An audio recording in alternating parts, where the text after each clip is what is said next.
Quando falo, descubro mais sobre mim e quando escuto, compreendo mais os outros.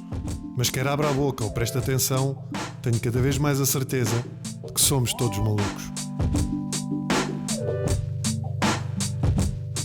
Olá a todos, sejam bem-vindos a mais um episódio do Somos Todos Malucos, um podcast dedicado à saúde mental e ao autoconhecimento, conversas que eu espero que vos acrescente algo, de alguma maneira.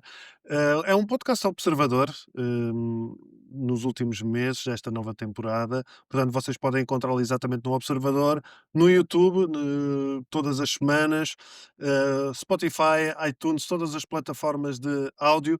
Se estão a assistir no YouTube, já sabem, ativem as notificações e sigam no canal, porque eu venho também sempre aqui aos comentários. E a partir de agora, tem havido uns mini episódios, uns episódios de 10, 15 minutos, intermédios, que são uns episódios onde estou só eu e faço a minha própria partilha sobre conversas que tive aqui com convidados e o que é que essas conversas também me fizeram pensar.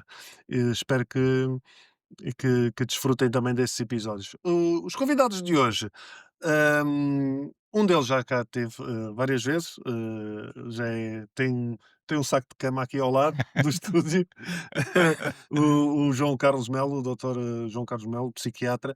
A perturbação borderline, aliás, foi o primeiro tema que o João trouxe cá, mas desta vez temos um plus essencial. A Cátia lida com esta condição e foi algo que também já foi pedido através de e-mail e mensagens no YouTube, era que viesse alguém que lidasse com esta questão e contar na primeira pessoa como é que é viver e tentar superar esta perturbação. João, Cátia, muito obrigado por terem vindo, os dois. Obrigado. Esta conversa, pá, podíamos ter umas minis, se calhar, e uns, Uhum. uns termossos, porque eu acho que estas partilhas são sempre importantes ser assim, descontraídas, sem tirar importância à conversa, não é?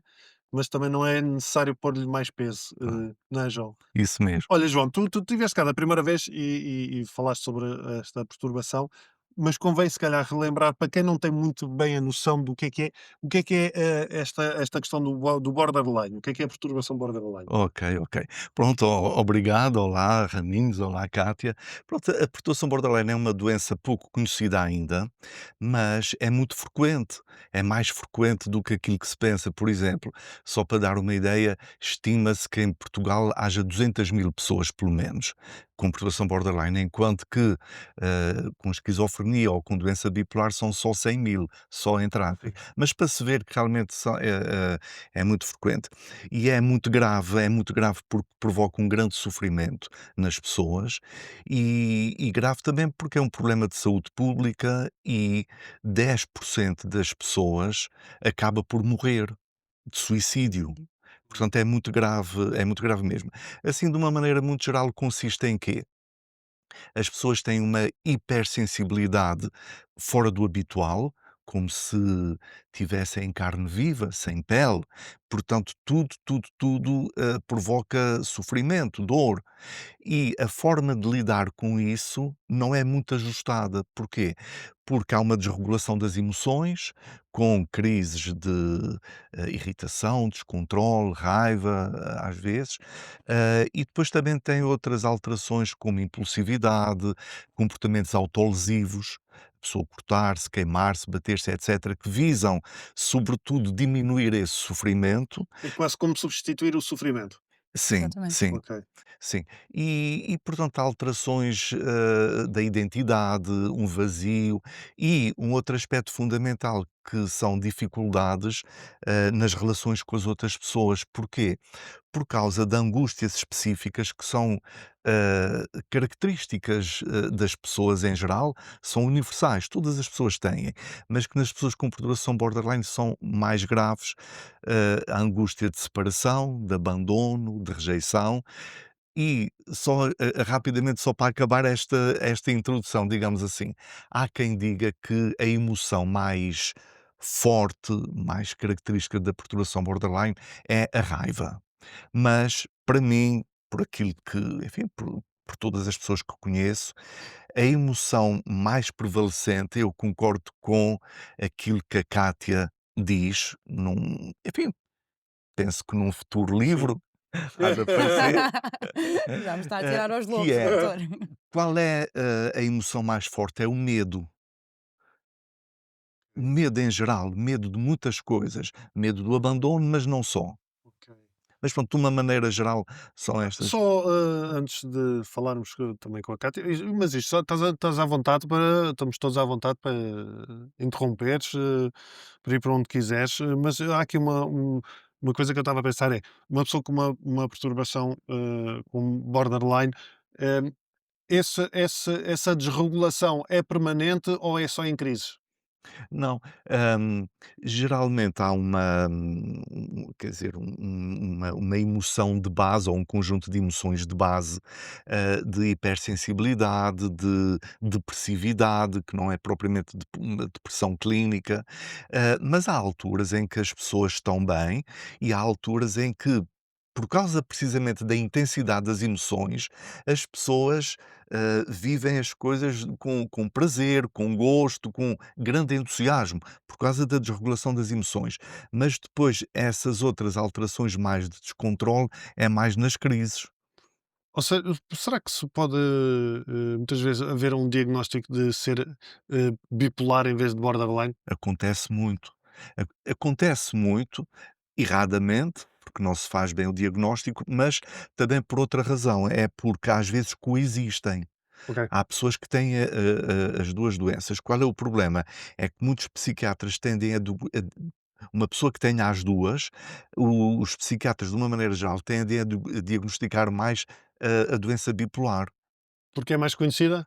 porque é mais conhecida, porque é Está mais mais fácil, documentada? exatamente, e porque é mais fácil de lidar, porque, é sobretudo à base de medicação, embora não só, mas acaba por ser mais fácil de lidar por causa disso. Mas, Cátia, como é que, isto se manifestou em ti e desde quando? Manifestou-se desde muito cedo. Pronto, eu comecei assim, os primeiros sinais da doença foram a falta de identidade. Eu acho que há uma Mas altura que é na na vida, adolescência, na infância? na infância e na adolescência, há uma altura na vida em que eu acho que é perfeitamente normal haver aqui estas questões sobre Claro, a identidade, quem é que nós somos, que estilo é que nós gostamos de vestir, pronto. sim. Mas isto é um bocadinho mais óbvio na perturbação borderline. Porquê? Porque a nossa identidade muda consoante as pessoas com quem nós estamos. Ou seja, nós não somos nós somos o espelho do outro, nós moldamos-nos ao outro. Hum, Os nossos curioso. gostos, enfim, tudo aquilo que nós somos, nós somos aquilo que o outro é. E então eu comecei a perceber que eu realmente nunca tinha uma identidade e eu precisava muito do outro para existir, Mas fosse um quando é que tu amigo. percebeste isso? Na altura provavelmente não é? Na altura foi muito difícil, foi mais tarde, obviamente, e hoje com mais perspectiva olho Tu para se calhar trás. olhavas, tinhas as tuas amigas e amigos e pensavas: "Eu gosto de ser assim", Sim.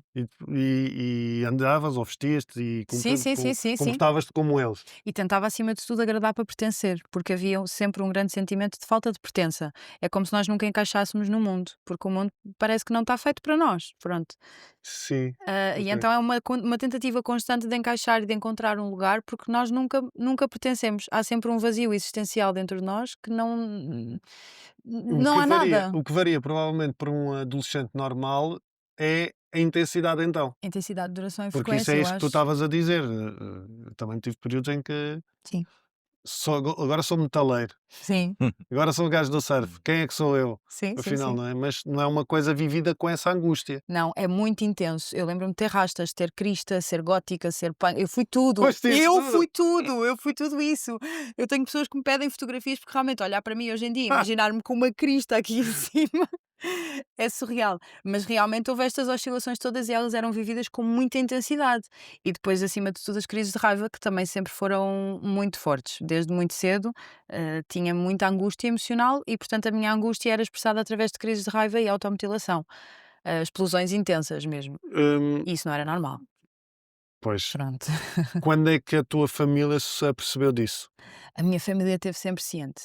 Eles tentaram muitas vezes chamar-me à razão, mas clássico, vocês não sabem nada, vocês não me compreendem. Porquê? Porque no fundo aquilo que eu precisava era de um bocadinho de validação dos meus sentimentos, e não tanto um ir contra mim e contra aquilo que eu estava a sentir, que é um grande problema. As famílias muitas vezes não sabem lidar com casos Sim, borderline, não é? E se calhar ouvias aquilo, as histórias do "não penses nisso", o Não penses clássico, não nisso. é? Sim, sim, sim. Isso passa, isso não Isso é nada, não passa. faças isso, o que é que estás a fazer? Mas estás maluca? Estás-te a magoar para quê? Eu Pronto. acho que essa questão da automutilação é que me faz, para mim, estando fora, mais confusão. Mas eu acho que tu já falaste disto, João, Hum. que é a dor, é tentar substituir a dor. Exatamente, a dor emocional é tão grande que nós temos que a canalizar de alguma forma. E a questão é a automutilação. No meu caso, eu puxava cabelos, mordia-me e partia tudo aquilo que aparecesse à frente numa crise de raiva. O facto de eu me estar a morder estava-me a ajudar a libertar essa raiva que eu não estava a conseguir libertar. E a dor era, de certa forma, prazerosa. Depois ficava com os braços cheios de hematomas, por exemplo, e isso, obviamente, que depois da desregulação emocional e do momento passar e acalmar, obviamente que eu sentia muita culpa e vergonha e doía. Claro que sim, mas na hora o importante era eu conseguir regular-me e a forma de autorregulação era essa, não havia outra porque eu não conhecia outra. Isso ao mesmo tempo é curioso, porque estabelecendo aqui uma comparação, não sei se isto faz sentido ao João, mas, por exemplo, com a perturbação obsessiva compulsiva, eh, tu tens certos padrões, a tua obsessão pode ser a que for, Hum. mas há um padrão de comportamento. E é curioso porque em qualquer condição e na borderline também a automutilação é um padrão. Não é que aconteça, não é algo que a pessoa vê na net e pensa, vou fazer isto, pode ser que ajude. É intrínseco, não é? Quase É um é impulso. um impulso, não é? É um impulso. É, é um impulso, sem dúvida, mas há também aqui o contágio social é importante, pelo conhecimento que se tem de outras, enfim, de outras pessoas que recorrem a esse mecanismo. Porque há culturas em que isto não é permitido.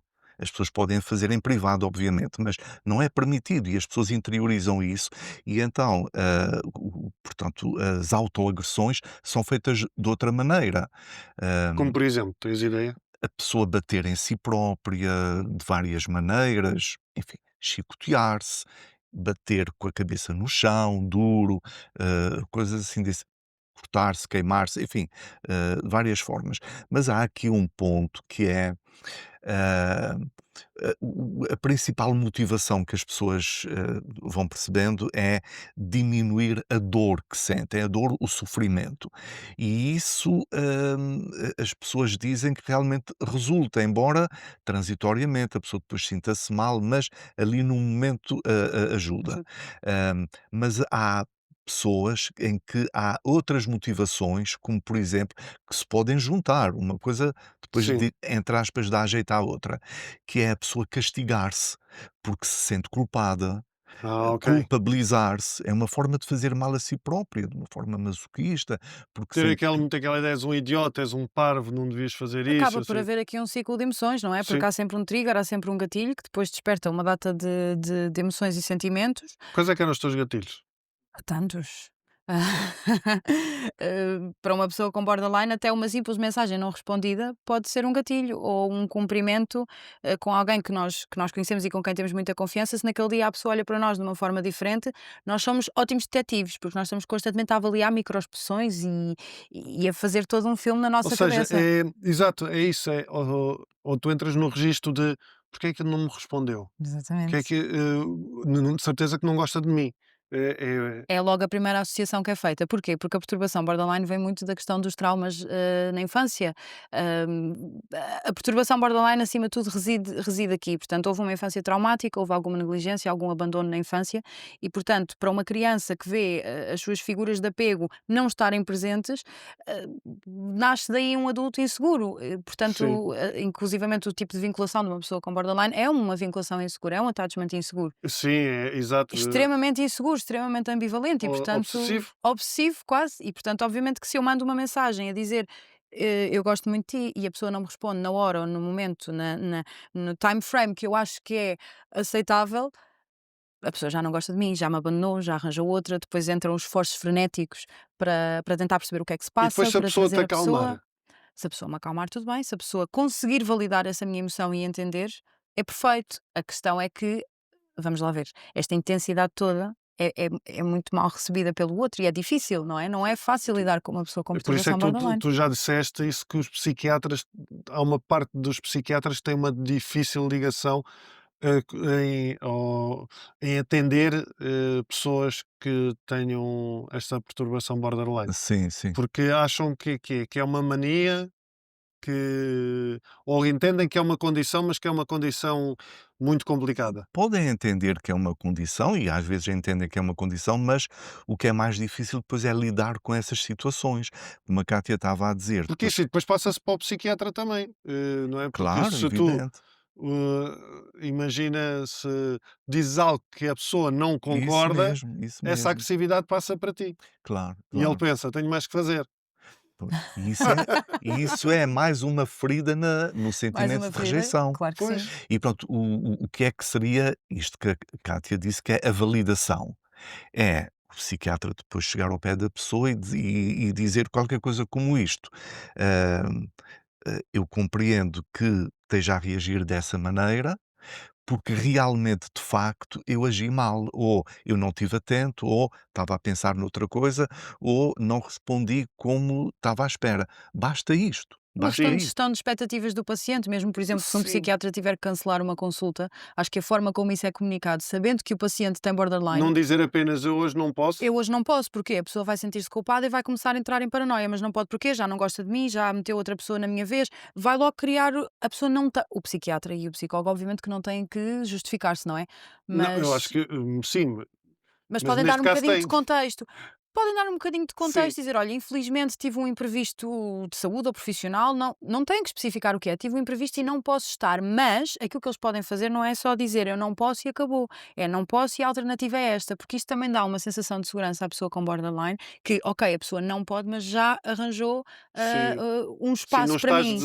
Não desamparada. estou desamparada, exatamente. Portanto, é muito essa questão de é aquilo que estavas a dizer, é o medo do Medo, sim, desamparo, de sim, estar sim. sozinho, de, Sim.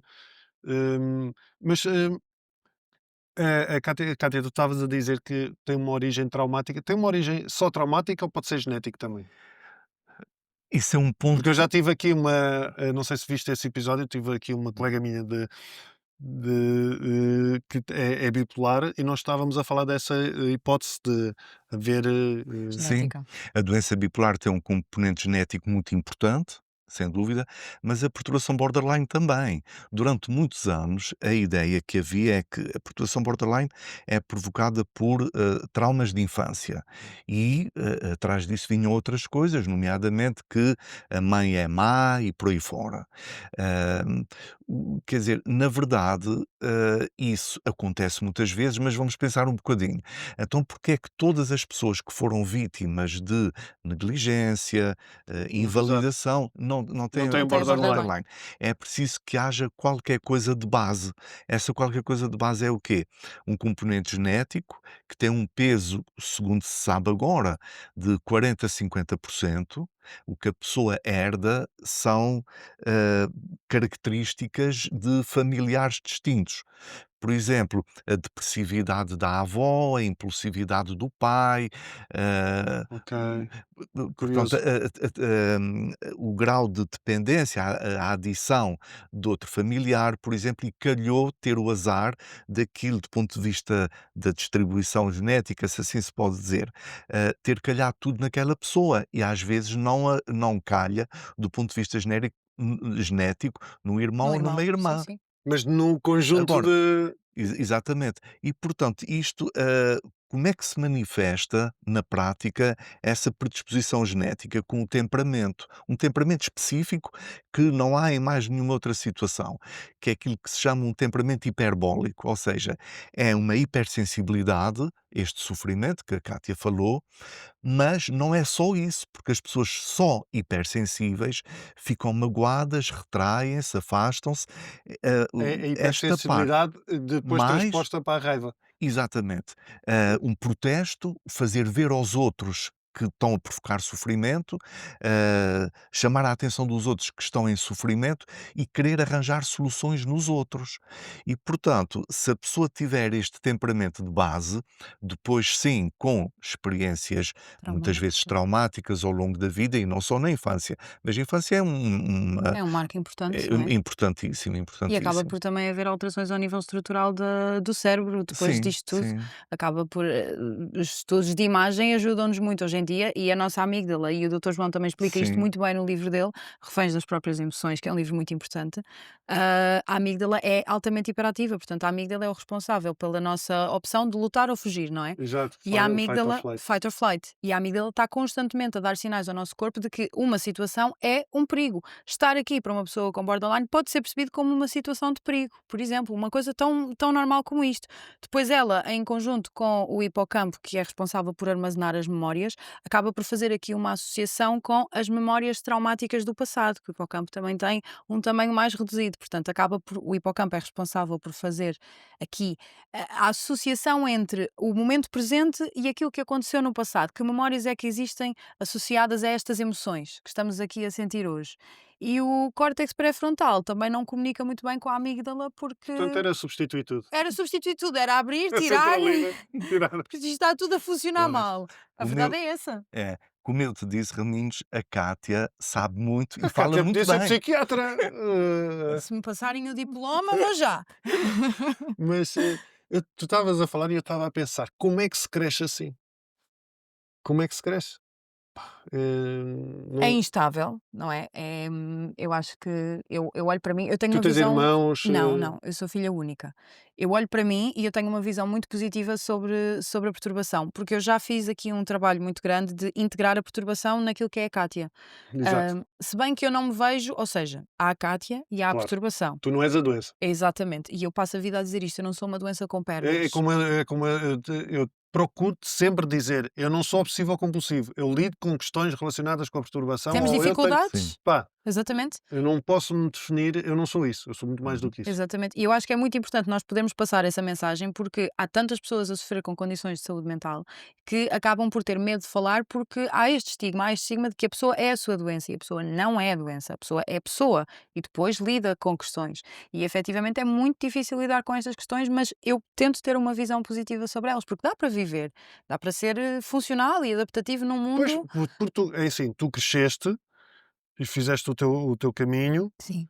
hum, mas as tuas relações com familiares e amigos deviam ser sempre super instáveis. Péssimas, péssimas. E tu, se calhar, como eu, de outro modo, tu eras vista como: "Ei, fogo, lá vem a Cátia com as merdas dela". Era péssimo, era péssimo. Não As minhas é? É um relações eram bocadinho. muito instáveis. As pessoas foram todas embora, a verdade é essa. Houve algumas pessoas que foram ficando, mas a grande maioria das pessoas, sobretudo companheiros românticos e amigos de maior proximidade, foram embora, porque, quer dizer, é uma cobrança constante, é uma intensidade constante, é uma instabilidade constante. E depois tudo aquilo que nós fazemos gera sentimentos de culpa, depois gera outro Pois é tipo de isso. reações e está todo um Isso padrão ali é a só um acontecer. constante. Quando é que tu tinhas bons momentos? Tiveste períodos de vida os períodos de, por exemplo, tu estavas a dizer, as pessoas pode estar bem, Uhum. são períodos do dia ou são períodos tipo fases, lá está como quem é bipolar, tem a fase que está para cima e pode ser uma semana, 2 semanas, pode ser 24 horas, ou é tipo o dia inteiro assim? É o dia inteiro assim, é o cérebro a saltar à corda todo o dia. Que Por horror. isso é que é tão cansativo e tão É. Tu chegavas à perturbador. noite, só querias dormir, não? Ainda hoje, obviamente, eu chego a casa cansada e ontem, por exemplo, eu cheguei a casa, sentei-me, tinha uma data de coisas para fazer, sentei-me na mesa da sala e fiquei só a existir com a televisão desligada, porque foi o dia todo, pum, pum, pum, pum, pum, o cérebro a saltar à corda. É uma montanha russa. Toda a gente que convive com pessoas com perturbação borderline diz, é uma montanha russa. Só que nós estamos dentro dessa montanha russa e não comprámos o bilhete da viagem. Eu não me lembro de ter comprado este bilhete, mas é cansativo.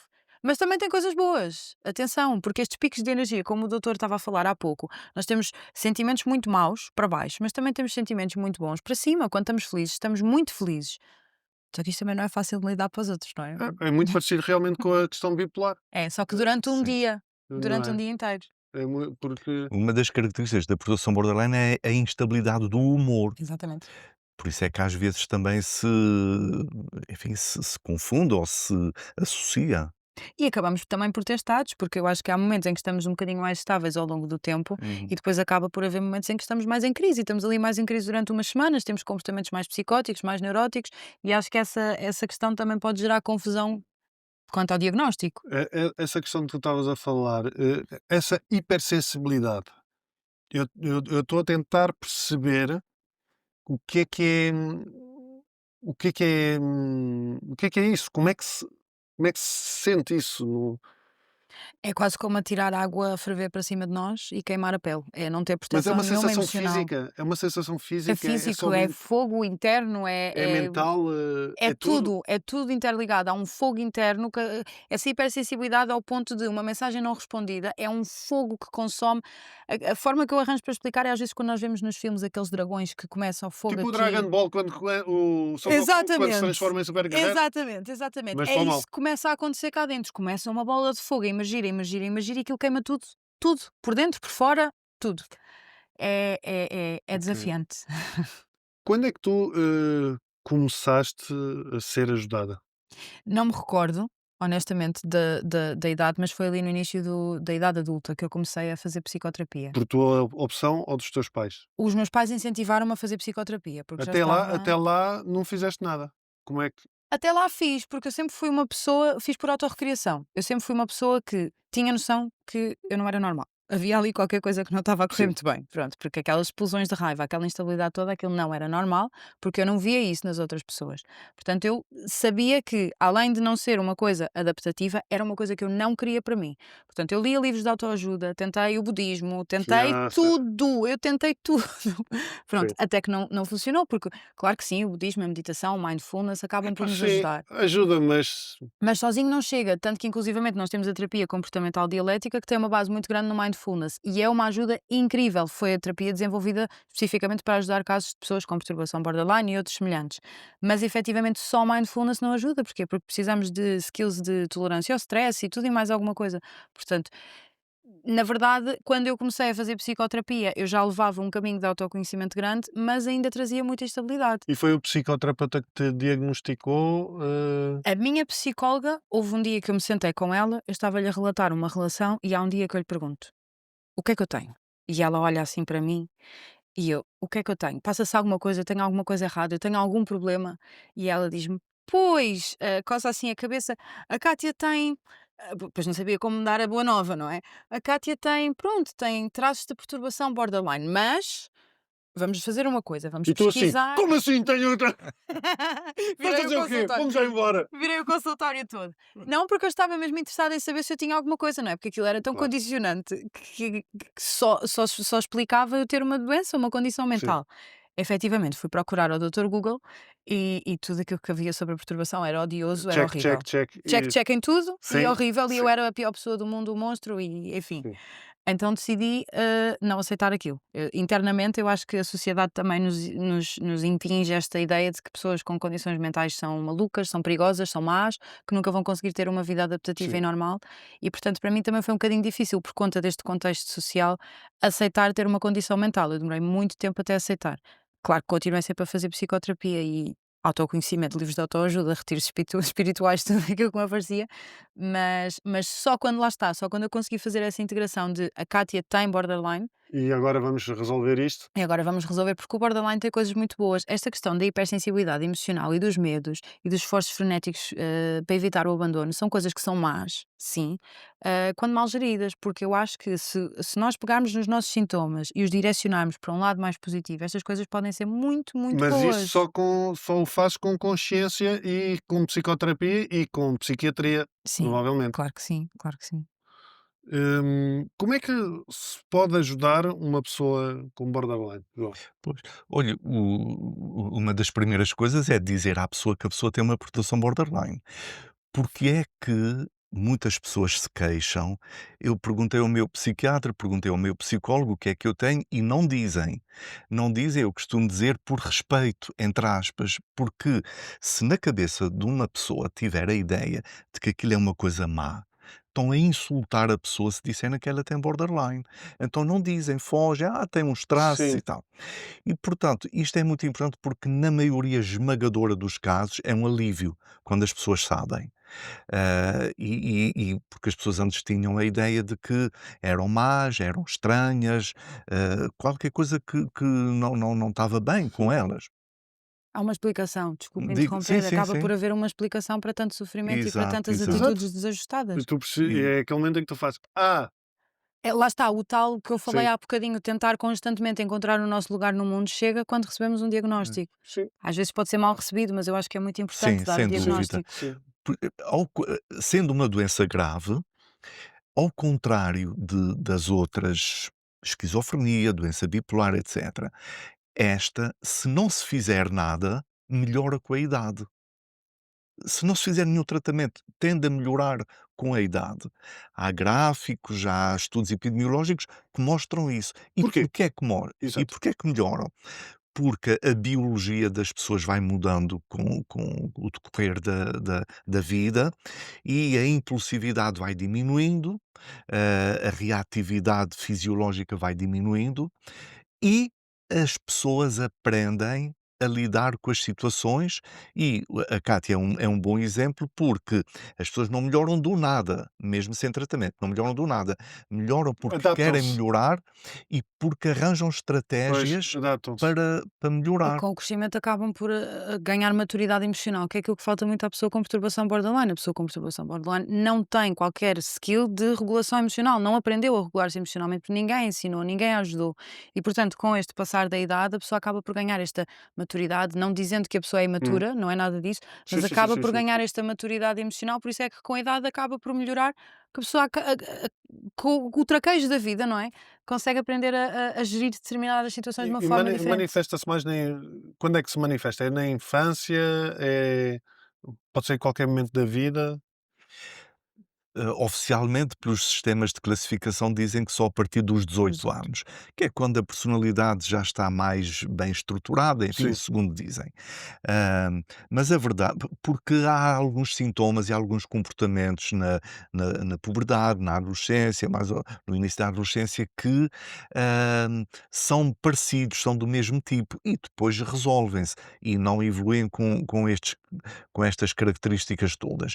Mas nós vemos pais, mães que dizem este meu filho, esta minha filha, desde pequenino que eu notei que era diferente dos outros. E pronto, a doença manifesta-se em alguns casos muito cedo, ah, com características e comportamentos diferentes do que se fosse numa idade mais adulta. Hum. Mas pode acontecer também que seja só numa idade mais avançada, no fim da adolescência, no início da idade adulta, que a pessoa tem mais experiências traumáticas e aí, quer dizer, o grande quadro clínico pode aparecer nessa altura. Sim. Hum, e E portanto, imagina a quantidade de pessoas que há que não estão diagnosticadas, sim, sim, né, muitas, muitas. Sim, porque sim. lá está, eu tinha uma piada de stand-up, falava muitas vezes, que era nos anos 80 sobretudo, e tu, João, deves saber disto, e para trás, e Sim. 90 também, ninguém te falava de saúde mental e ninguém Pois. tinha, eu nunca tu não tinhas um vizinho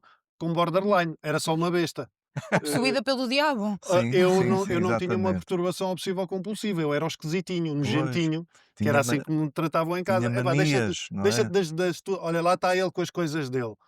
E é um rótulo também que às tantas eu próprio me identificava. "Olha, eu sou assim, eu Pois, sou pois, esquisito". pois. Hum, e infelizmente se calhar há muitas pessoas com essa desregulação que passam pela vida sem perceber, que estão a lidar com uma Pois, questão, com uma pois. perturbação borderline, Sim, sim. não é? É, é. E pronto, eu estava a falar em termos do tratamento, eh, estes aspectos são importantíssimos, a pessoa querer melhorar e esforçar-se, e o esforço tem que ser ao longo da vida, são fundamentais, mas depois não fazer mal, os tratamentos em geral, não fazerem mal, não tratarem mal as pessoas, não invalidarem, é uma grande ajuda, é uma grande ajuda, Mas isso por si eu diria só, que é para toda a sociedade, para toda a não sociedade. fazer mal. Sem dúvida, mas Sim, sim. neste caso, como É. o sentimento de invalidação é muito devastador, a pessoa sentir-se validada é uma ajuda enorme, enorme. Mas eu acho que Exato. também cabe muito a nós, como pacientes, conhecer tão bem a nossa doença que nós somos capazes de explicar ao outro quais são as nossas expectativas. Num momento de crise, há coisas que me conseguem ajudar, claro que sim. E eu acho que só com uma grande consciência daquilo que é a doença em nós é que nós conseguimos, num momento de crise, por exemplo, explicar ao outro o que é necessário que o outro faça. Seja um abraço, seja time out, seja dar 5 minutos, seja uma data de estratégias. Há coisas que a pessoa pode fazer, que a pessoa não sabe, que a pessoa não nasce ensinada, não é? Como é que tu começaste a fazer o teu caminho? Ou seja, tu quando estavas a fazer a terapia, hum, como é que tu começaste a melhorar? Acho que com todas as pequeninas coisas que eu depois aplicava, eu saía da Quais terapia. eram as estratégias? Muitas. Eu saía da terapia e fazia uma data de listas com tudo aquilo que tinha aprendido na terapia. Depois, numa relação amorosa, aquilo que eu fazia era quando havia uma discussão, algum conflito, eu ia, escrevia tudo aquilo que a pessoa me tinha dito e levava para a terapia. Ok, esta pessoa disse-me isto, isto, isto. Como é que podemos melhorar isto, isto, isto? Portanto, eu sempre fui muito aplicada ao estudo. Eu estudei imenso. Eu fiz uma data de cursos sobre perturbação borderline, sobre saúde mental. Estudei, apliquei-me mesmo muito aqui a tentar entender como é que esta coisa Hum, funciona em mim, pronto, sim, porque há cerca de 256 manifestações Sim. diferentes da doença. Portanto, são 9 critérios, mas eles manifestam-se de forma diferente para toda a gente. E, portanto, eu tenho borderline, mas eu não sou igual à Joana ou à Maria, que também tem borderline. A doença manifesta-se de uma forma muito característica em mim. E eu acho que só conhecendo a, sim. a forma, Exato, não tens que é? te conhecer muito bem. Exatamente, porque eu conheço a Cátia, mas eu tenho que conhecer a Cátia com borderline e integrá-las. Lá está, acho que faz aqui E, parte da integração. e medicação? Há medicação que pode ajudar? Varia de caso para caso, não há nenhum medicamento anti-borderline, Exato. mas há muitos Ainda? medicamentos que Pode ser que ajudam. surja. Achas que nunca vai haver? Tinha de ser Pode ser tinha uma de descoberta como a perturbação obsessiva compulsiva, que percebeu-se que a sertralina Sim, por é exemplo, algo que sim, sim, ajuda sim. bastante. À medida que se conhecer melhor também o funcionamento do Do cérebro, cérebro. Sim. nessas situações, mas, por exemplo, depende dos sintomas e do quadro clínico de cada pessoa, porque há pessoas que são sobretudo mais depressivas Uhum. e o antidepressivo ajuda. Há O pessoas que têm estabilizador o estabilizador Estabilizadores do do humor, humor humor. ajudam Tu antipsicóticos muito. também. tomas alguma coisa? Eu sempre fui muito Doutor João. Esta é que não quer tomar químicos. É. Não, não, eu sempre fui muito cética relativamente à medicação. Eu sempre disse que se o meu cérebro foi capaz de, o doutor João não me deixa mentir, se o meu cérebro foi capaz de aprender isto, ele vai ser capaz de aprender outra coisa. Claro que eu também sempre ouvi que não me tira mérito tomar a medicação, mas na minha ótica eu tinha que passar por aquelas situações para me autoconhecer. E apesar do sofrimento ser aqui e poder ser aqui, eu precisava de sofrer aqui para tentar perceber como é que eu podia Mas trazê-lo para isso, mas baixo. isso tu também denoto, não te conhecendo, Cátia, que és uma pessoa muito pragmática e com uma resiliência forte. Ou seja, nem toda a gente pode estar nesse registro, não é? É, e nem toda a gente consegue fazer o que a Cátia tem feito muito bem, que é, Essa muitos dedicação. períodos sem medicação nenhuma, embora já tenha tomado, enfim, mas muitos períodos sem medicação nenhuma, porque, fazem um esforço para mudar através do comportamento, do aprender a lidar com as situações, mas nem todas as pessoas são assim, e há algumas em que os sintomas são muito, muito perturbadores. Por exemplo, há medicamentos muito eficazes para a impulsividade, e a impulsividade pode dar cabo da vida da pessoa e de muitas situações. Sim. Há pessoas que têm sintomas psicóticos, embora sejam breves. Tu tiveste sintomas psicóticos Muitos. do Só que os género. sintomas não posso dizer isto aqui. Não vou presa. Eu Isto não também já tem deu. piada nenhuma. Isto Contas-me efetivamente não depois, tem contas piada. depois lá fora. Mas sim, mas os sintomas psicóticos são transitórios, ou seja, eles não duram sempre.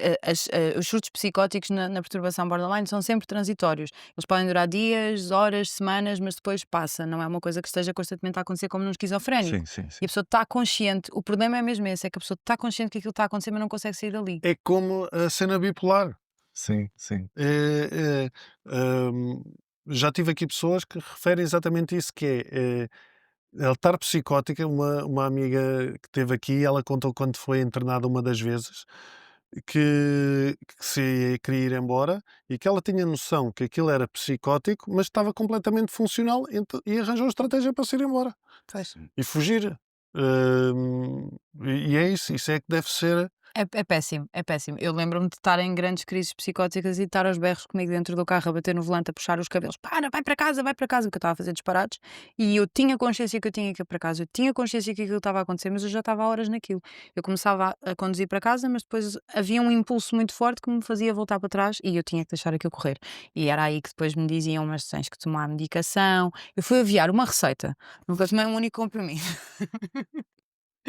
É verdade. Houve efetivamente uma altura que eu tive receio, pronto, que depois não acredito, sobretudo o doutor João, não é? Que não acreditasse que eu estava comprometida com a recuperação, mas a verdade é que eu estava, mas de uma forma um bocadinho diferente. Eu precisava de viver aquilo. E ainda bem que vivi.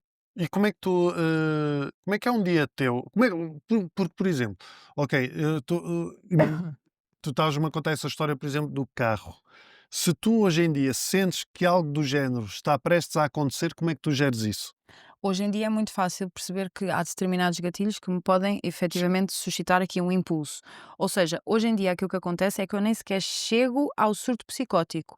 Eu começo, porque isto tem toda uma ordem, não é? Tem um modelo das Ok, emoções aqui. ok, sim, já tem um escalar. Tem um escalar, exatamente. Portanto, começa o gatilho, começa a vir as emoções, começam a vir os impulsos e só depois é que a coisa começa a crescer, a crescer.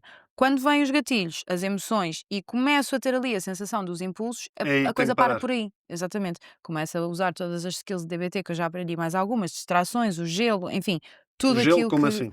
gelo nas mãos, por exemplo, pode ajudar muito a regular o nosso estado emocional, ajuda o corpo a reduzir a Baixar a ansiedade e o temperatura. stress, exatamente, É a como voltar ao já estado tomar um basal. banho gelado. Um banho gelado, por exemplo, várias coisas, fazer distrações, por exemplo, se eu sei, eu tenho associações específicas. Se eu sei que estou com um determinado tipo de impulso, então a associação para aquele impulso é ir lavar a louça. Então sempre que eu tenho aquele impulso, eu vou lavar a louça. Mas se lavar a louça não estiver a ajudar com aquele impulso, então eu tenho mais outra lista para aquele impulso específico. Então para todos os meus impulsos Engraçado. eu tenho listas.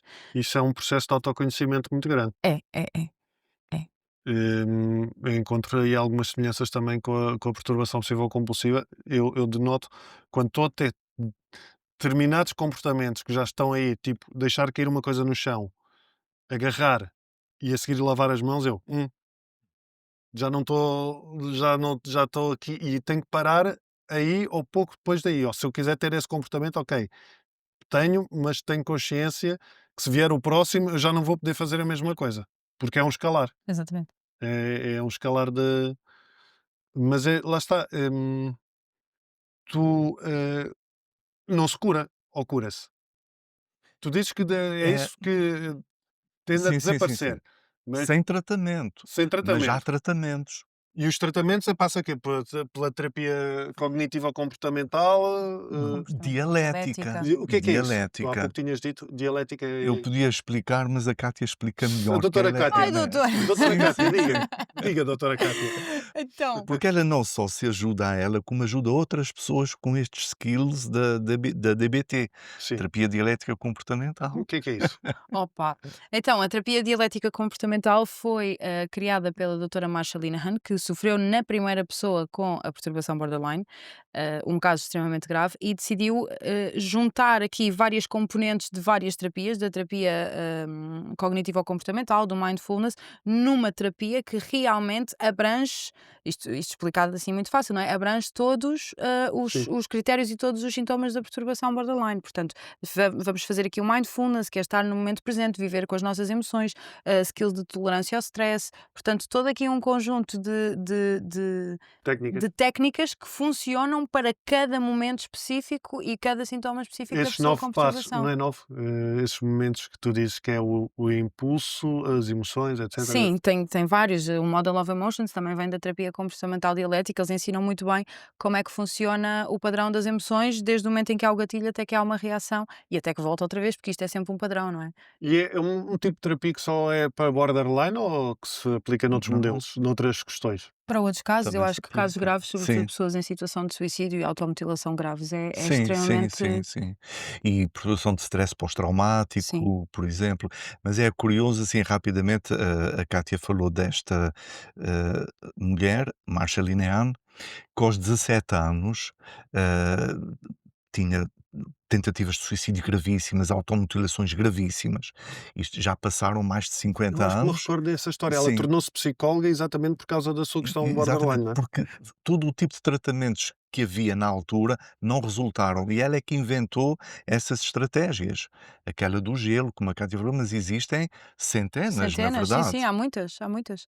E atenção que elas também não funcionam para todas as pessoas. Claro, Aquilo que Pois, e funciona por para mim isso é que pode não existem funcionar. centenas, não é? pois. Mas fazendo assim uma integração, por exemplo, em termos de tratamento e de evolução e de prognóstico até, uma coisa importante é a gente distinguir 2 grandes grupos de sintomas. Os sintomas mais agudos, mais exuberantes, tentativas de suicídio, automutilações, impulsividade, desregulação das emoções e tudo isso. E, há programas terapêuticos, durante uns anos eu fiz, depois interrompi por razões logísticas, hã, que são sessões de 12 semanas, uma vez por semana, durante 12 semanas, também para os familiares, que é uma grande ajuda, e, baseado muito na DBT, enfim, Hum, e noutras técnicas, e se as pessoas se empenham muito, isto é fundamental, se as pessoas se empenham muito, estes sintomas exuberantes melhoram muito, muito. E a pessoa depois, o que é suposto é continuar a aplicar no dia a dia, claro. como a Cátia faz. Depois há outro grupo de sintomas, mais temperamentais, mais prolongados, o vazio, a angústia de separação, de abandono, de rejeição, os problemas de identidade, enfim, tudo isto requer, uma psicoterapia mais longa. Mas aqui há uma psicoterapia que pode ser, não é uma específica. Sim, sim, sim.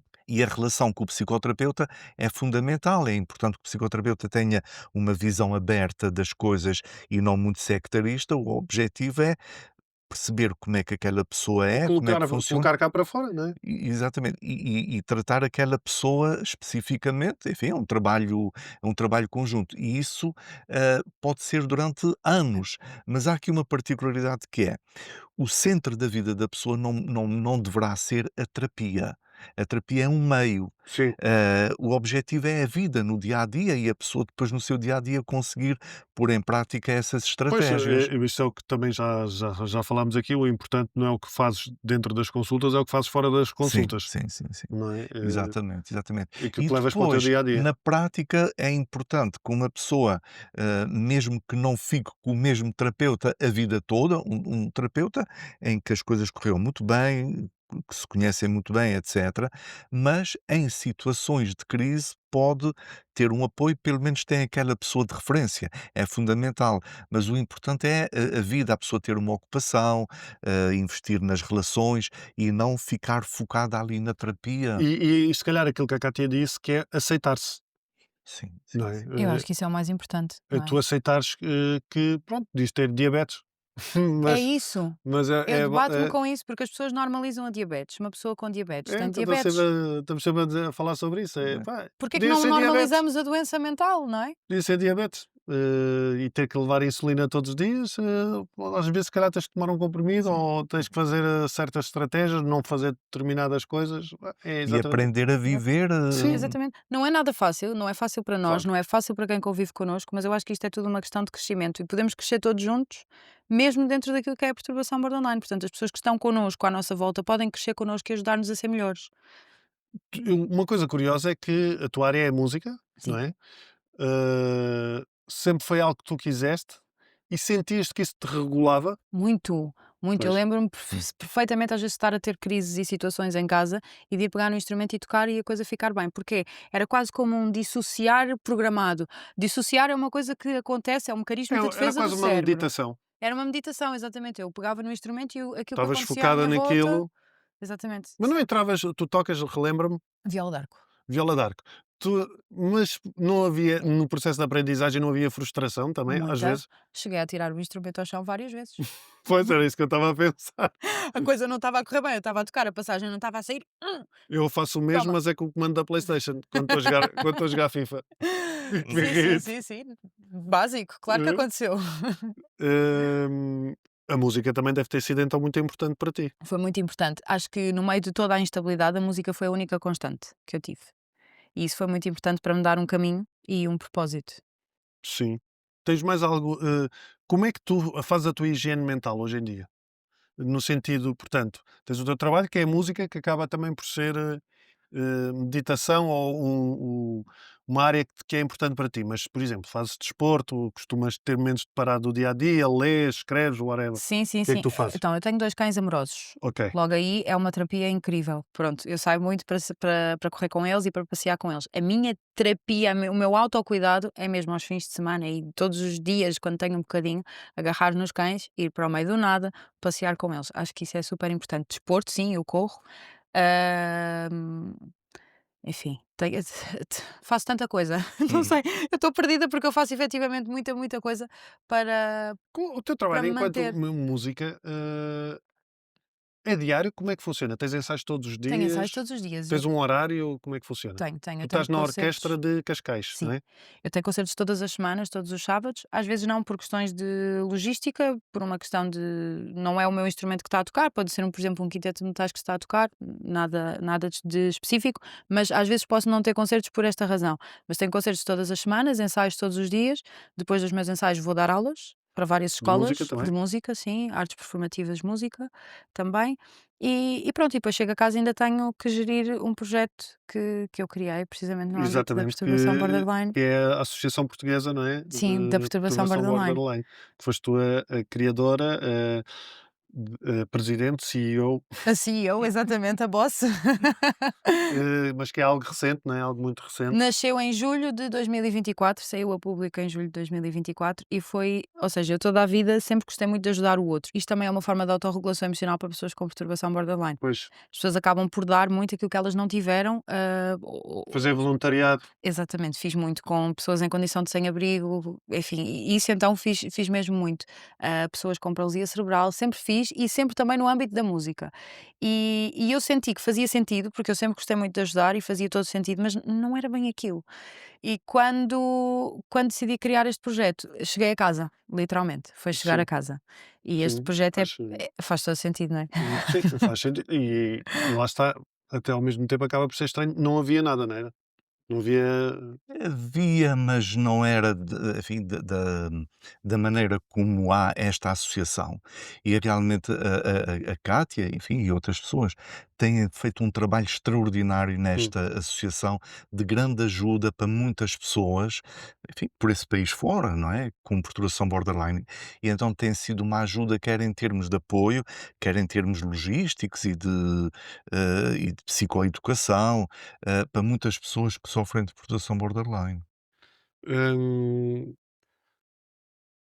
tu estavas a falar, por exemplo, dos miúdos, e eu interessa-me essa questão de como é que tu hoje te regulas, porque estavas a dizer quando sentes o impulso, mas quando estás por exemplo, tu ainda sentes muito isso de receberes uma mensagem e se a pessoa não te responder, ainda sentes muito esse gatilho? Claro. E eu acho que vou sentir sempre, porque eu acredito que estes sintomas vão acontecer sempre. Aquilo que nós conseguimos fazer é controlar a ação.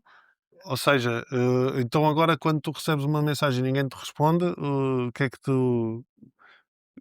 tu fazes? Vou viver a minha vida. É muito importante. A sério, vou viver a minha vida. Às vezes desligo o telefone, estou ali 5 minutos à espera, quando dou conta que estou há 5 minutos agarrado ao telefone à espera de uma resposta é: não vais fazer isto. Vais desligar a internet e vais lavar a Ao mesmo louça." tempo é cansativo, não é? É cansativo porque nós estamos constantemente a ter que A fazer uma viajar. associação e a pensar. Está Eu sempre. revejo-me É, revejo-me é péssimo. eu quando estou em processos, mais medos, mais obsessões, é constante. É constante o ter que não vou por ali porque pode haver problema. Eu: "Foda-se", e o que eu tenho que dizer é: "Pronto, tenho que ir por ali".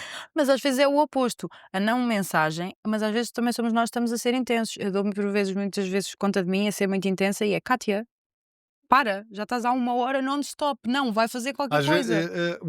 mas, no por exemplo, em relação eu acho que lá está, é tu teres é um processo constante, porque, por exemplo, imagina, o copo, eu não quero beber deste copo, se penso: "Eu não vou beber", e o que é que eu tenho que fazer a seguir? Tenho que beber. Eu não vou por aquela rua, tenho que ir. Isto cansa, Cansa. cansa. Eu sei que me passa, porque se eu bebo e depois já não me lembro disso passado, mas estar constantemente nisto cansa. E às vezes, e se calhar já te aconteceu, tu cederes a impulsos. Já. E é aqui que entra também a parte da empatia e da compaixão, como em qualquer outra condição, que é aceitares, epá, olha, não consegui fazer melhor agora. Radical A acceptance, como diz a autocompaixão. DBT também, que é a aceitação radical, que é um dos conceitos fulcrais da DBT, da terapia comportamental dialética, que é aceitar radicalmente a situação em que nós nos encontramos. Eu sento-me Meu, muitas vezes no sofá, eu estou a sentir vazio e eu sento-me no sofá, ok, bora, vazio, vamos. Onde é que tu queres ir? Vamos. Mas pois, não vou lá nenhum, fico no sofá. sim, porque é quando são essas emoções mais internas, coisas mais internas de ou não presto, ou ninguém gosta de mim, se calhar às vezes não tens gatilho nenhum, simplesmente surge, Surgiu. e é tal coisa, é um gajo tipo, opa, whatever, Eu acho que temos siga. que ir desconstruir. Quando isso acontece, o que eu faço é literalmente vou desconstruir. Eu sento-me e vou desconstruir isso. Isto vem de onde? Porquê? E acabo Sim, por fazer uma associação positiva disto. Ok, isto foi só a tua doença a falar. Está tudo bem, não estás em perigo, não aconteceu nada. sim. E passa. Hum, e não ter vergonha também de assumir isso perante os outros. Não tenho nenhuma. Eu sou uma desavergonhada. Já me aconteceu, por exemplo, como os meus medos estão muito relacionados com contaminação em sítios velhos e não sei o quê, imagina ter que gravar num sítio velho e eu dizer: olha, eu hoje não consigo entrar aí, Pois. pá, desculpem lá, e a malta fica tipo: porquê? E eu: olha, eu lido com estas questões e está-me a fazer imensa confusão. Se calhar daqui a 5 minutos já consigo, pá, mas agora não consigo, agora não, desculpem lá. E caguei. É isso Não é mesmo. nada a fazer, não é? Pá, meu, caguei, porque eu sei aquilo que estou a sentir. Sei que não é nenhuma, como se diz, Mania, mariquice e exato. mania, não é nenhuma. Pá, não, é aquilo. E eu, nesse momento, não sou capaz de fazer isso. Portanto, tem que haver essa aceitação, mas eu acho que isto é transversal a qualquer condição, seja Sim, esquizofrenia, exatamente, sem seja dúvida. borderline, Isso mesmo. bipolar, seja o que for, não é? Sim, é. Hum, para um psiquiatra, também, o próprio processo de ajudar estas pessoas deve ser complicado, não é? De ter a estratégia certa, porque porque é quase teres que andar com pinças ali em muitos momentos, pelo menos até a pessoa começar a entender-se. Sim. Temos de ter humildade, não é? Sim, Temos de ter humildade e no sentido de aceitarmos que às vezes não fazemos bem as coisas, que por muito boa vontade que nós tenhamos, às vezes não é suficiente, e portanto acaba por ser um desafio grande também, não é? Mas há pessoas, eu não sei se já contei isto aqui num sim, dos programas, mas há pessoas que me têm perguntado: "Mas porquê é que tu gostas tanto de borderlines?" Porque às vezes usa-se esta sim. terminologia na psiquiatria, este gosta de obsessivos, este não gosta de psicóticos, este não gosta de histéricas, enfim, por aí fora. Assim, em privado costuma-se falar disso, mesmo com todo o respeito pelas pessoas, mas toxicodependentes, enfim, tudo isso. Porquê é que tu gostas de borderlines? Tu és borderline? Tu tens tu tens Exato. alguém na família borderline? Se olha, não sou, nem tenho, assim, ninguém na família. Mas é uma pergunta que me deixou a pensar e, enfim, e depois refleti sobre isso e a conclusão a que eu chego é que, ah, a conclusão principal que eu chego é: as pessoas com perturbação borderline não são todas, nem são as únicas, mas são aquelas que tiram o melhor de mim. Por Ok, porque são autênticas, são generosas, a Cátia estava a falar de características positivas que as pessoas têm. São pessoas intuitivas, são a outra face da moeda dos sintomas, mas também são características pessoais. Ah, uma vez estava a dizer a uns colegas que fulano tal tem muita empatia. Então, mas ele é borderline, não tem empatia? Como assim? Tem mais empatia do que as outras pessoas, às vezes até excessivamente, e por isso sofre muito pelo contágio emocional. Mas qualquer pessoa deste mundo, por muito empática que seja, quando está aflita, não é empática. sim, Ninguém, não sim. é? E portanto, são pessoas muito genuínas, de uma maneira geral, pessoas muito autênticas, generosas e que tiram o melhor de mim, é o que eu costumo dizer e é verdade. Eu acho, eu não sei se concordam ou não, e tu sabrás melhor também, ó João, que as pessoas que lidam com questões de saúde mental mas que têm conhecimento dessas questões e que estão a trabalhá-las, são na sua maior parte também naturalmente mais empáticas e compassivas, porque têm a noção do que é sofrer. Eu acho que isso é verdade, mas não para todas as pessoas, Ok. porque aqui entra o plano pessoal, que a Cátia também estava a falar. Uma coisa é a Cátia, outra coisa é a doença que a Cátia tem. E, portanto, aquelas pessoas que são empáticas e generosas e compassivas, ah, pelo facto de sentirem isso, e isso faz com que compreendam e consigam ajudar mais as outras. Há pessoas que são mais egoístas, percebem o que é que a outra está a sentir, mas isso é o estímulo para se afastarem. É uma proteção ao mesmo tempo. Pois, Pode ser, não é? também é uma proteção, mas quer dizer, uma pessoa pode se proteger afastando-se ou pode se proteger atacando a outra Sim, pessoa, sim, verdade. não é? Sim, Às vezes fala-se de professores que os alunos não gostam porque são muito severos ou por qualquer outra razão. E depois diz assim: "Então, mas eles já foram alunos, como é que não compreendem?" Oh, por isso mesmo, muitos deles compreendem e põem-se no lugar dos alunos, embora estejam ali a fazer um papel diferente, mas outros, precisamente por já terem passado isso, não querem ver isso à frente, sim. não é? Que mensagem é que vocês gostariam de partilhar com, com quem nos está a ver e quem nos está a ouvir?